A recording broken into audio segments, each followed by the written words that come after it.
आमचा पक्षच अजितदादावर.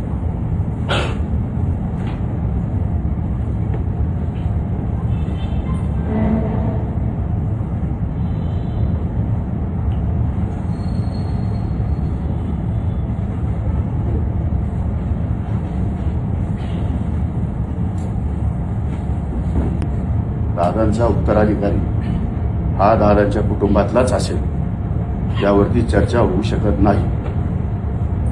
मी तर म्हणतो विधान आमच्या आमदारांची आणि कोणाची बैठक बोलावण्याची सुद्धा गरज नाही.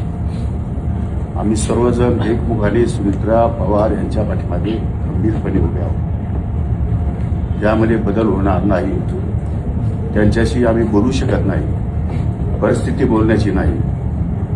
पण अशा परिस्थितीमध्ये आम्ही त्यांना काही बोलणं हे उचित होणार नाही.